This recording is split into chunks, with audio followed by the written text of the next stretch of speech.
நீரிழிவு நோயை வெல்லும் யுக்திகள்.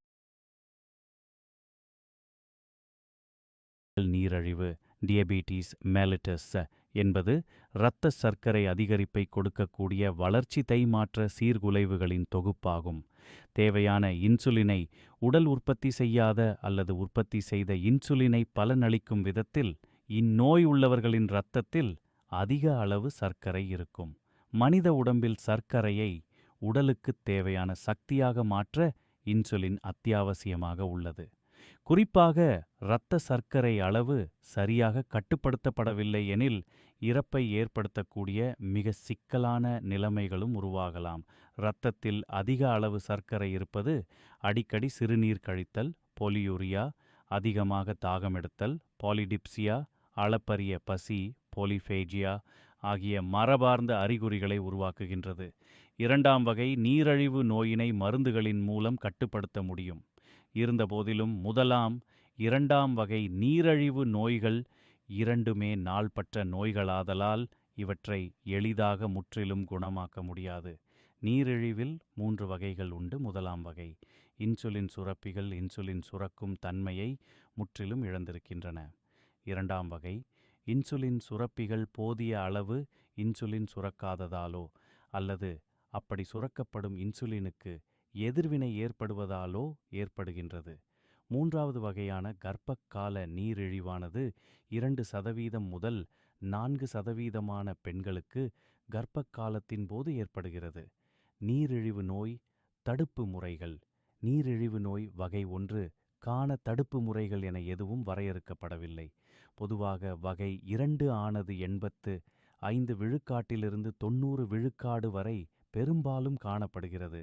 இந்த நோயினை உடல் எடை பராமரிப்பு, உடலியக்கச் செயற்பாடுகளில் ஈடுபாடு, ஆரோக்கிய உணவு பழக்க வழக்கம் ஆகியவற்றின் மூலமாக தடுக்கவும் தாமதப்படுத்தவும் இயலும். அதிக அளவிலான உடலியக்கச் செயற்பாடுகள், அதாவது நாளொன்றுக்கு 90 நிமிடங்கள் உடற்பயிற்சிகள் மேற்கொள்ளப்படும் போது நீரிழிவு அபாயம் 28% குறைகிறது. அதுபோல் நல்ல உணவு பழக்க வழக்கம் நீரிழிவு நோயை தடுப்பதில் முக்கிய பங்கு வகிக்கிறது. முழு தானியங்கள், நீர்ச்சத்து நிறைந்த உணவு வகைகள், விதைகள், பல் நிறைவுற்ற கொழுப்புகள் அடங்கிய தாவர எண்ணெய்கள் மற்றும் மீன் உணவுகள் போன்றவை இந்நோயை கட்டுப்படுத்துகின்றன. சர்க்கரை பானம் மற்றும் இறைச்சி வகைகள் ஆகியவற்றை குறைத்து கொள்ளுதல், நிறைவுற்ற மற்ற கொழுப்புப் பொருட்களை எடுத்துக்கொள்ளுதல் வாயிலாக நீரிழிவை தடுக்க முடியும். புகையிலை பயன்பாடுகள் நீரிழிவு நோய்க்கு காரணமாக அமைவதால் புகையிலை பொருட்களின் நுகர்வை நிறுத்திக் கொள்வது நல்லது. வகை 2 நோய் உருவாவதில் உடற்பருமன், ஆரோக்கியமற்ற உணவு, சோம்பல் தன்மை, புகையிலை பயன்பாடு ஆகியவை முக்கிய காரணிகளாக உள்ளன. சமூக, பொருளாதார, பண்பாட்டு மாற்றங்களும் மக்கள் தொகை வளர்ச்சி, உலகமயமாக்கல் மற்றும் நகரமயமாக்கல் முதலிய காரணிகளும் பொது சுகாதார சூழல்களும் இன்றியமையாதவையாக உள்ளன. நீரிழிவு நோய் குணப்படுத்த முடியுமா? டைப் ஒரு நீரிழிவு நோயை உங்களால் குணப்படுத்த முடியாது. ஆனால் இன்சுலின் மற்றும் குறிப்பிட்ட வழிமுறைகளை பின்பற்றுவதன் மூலம் அறிகுறிகள் குறைவாக இருக்கும் மற்றும் சர்க்கரை அளவு கட்டுப்பாட்டில் இருக்கும் நிலைக்கு நீங்கள் அதை நிர்வகிக்கலாம். மறுபுறம் இரத்த சர்க்கரை அளவை பராமரிக்க இன்சுலின் அல்லது பிற இரத்த சர்க்கரை குறைவு மருந்துகள் தேவைப்படாத நிலையில் வகை 2 நீரிழிவு நோயை மாற்றியமைக்க முடியும். எடை கட்டுப்பாடு. உகந்த எடையை இலக்காக கொள்வது இன்சுலின் எதிர்ப்பை குறைக்கவும் கல்லீரல் மற்றும் கணைய செயல்பாட்டை மேம்படுத்தவும் உதவும். குறைந்த கலோரி உணவு. உணவியல் நிபுணர் மற்றும் நீரிழிவு நிபுணரின் உதவியை எடுத்துக்கொண்டு தினசரி நீங்கள் உட்கொள்ளும் கலோரிகளின் எண்ணிக்கையை குறைக்க வேண்டியது அவசியம். நீங்கள் மிகவும் சுறுசுறுப்பாக இல்லாவிட்டால் உங்கள் எடையின் 10 மடங்கு கலோரிகளை எடுத்துக்கொள்ள வேண்டும்.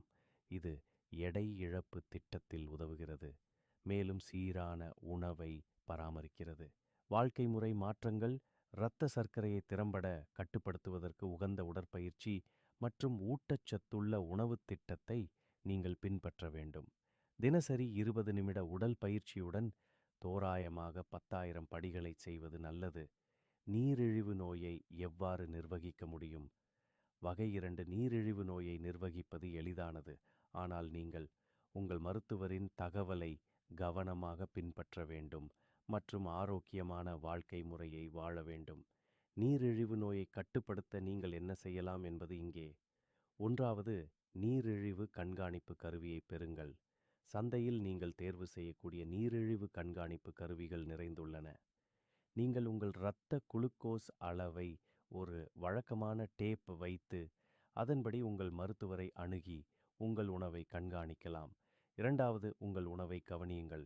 ஒரு விரிவான நீரிழிவு உணவை பெற உணவு நிபுணரை அணுகவும் அல்லது உங்கள் உணவிலிருந்து சர்க்கரை பானங்கள் மற்றும் கேக்குகள் மற்றும் இனிப்புகள் போன்ற சர்க்கரை உணவுகளை நீக்கலாம். இலைக்கீரைகள், பருவகால காய்கறிகள், ஒல்லியான புரதம், நல்ல கொழுப்புகள், முழு தானியங்கள் மற்றும் பருப்பு வகைகள் மற்றும் நார்ச்சத்துள்ள பழங்கள் ஆகியவற்றுடன் உங்கள் உணவை சமநிலையில் வைத்திருங்கள். 3ஆம் தினசரி உடற்பயிற்சி 30 முதல் 60 நிமிடங்கள் வழக்கமான உடற்பயிற்சி உங்களை சுறுசுறுப்பாக வைத்திருக்கும் மற்றும் ஆரோக்கியமான எடையை பராமரிக்க உதவும். பருமன் அல்லது அதிக எடை என்பது வகை 2 நீரிழிவு நோய்க்கு முக்கிய காரணமாகும். 4வது, SbA1c பரிசோதனையை தேர்வு செய்யவும். SbA1c சோதனையானது கடந்த 3 மாதங்களாக உங்கள் இரத்த சர்க்கரையின் சராசரியை கணக்கிடுவதாகும். ஒவ்வொரு 3 மாதங்களுக்கும் பிறகு அதை எடுத்துக்கொள்வது இரத்த குளுக்கோஸ் அளவை கட்டுப்படுத்துவதற்கான சரியான வழியாகும். உணவு உட்கொள்ளல், உகந்த உடற்பயிற்சி மற்றும் பரிந்துரைக்கப்பட்ட மருந்துகளை கண்டிப்பாக கடைபிடிப்பதன் மூலம் நீரிழிவு நோயாளிகள் சாதாரண இரத்த சர்க்கரை அளவை அடையவும் பராமரிக்கவும் முடியும். இந்த மேலாண்மை உதவி குறிப்புகளுடன் நீரிழிவு சிக்கல்களின் எச்சரிக்கை அறிகுறிகளை அறிந்து கொள்வது நீண்ட மற்றும் ஆரோக்கியமான வாழ்க்கை வாழ உதவும்.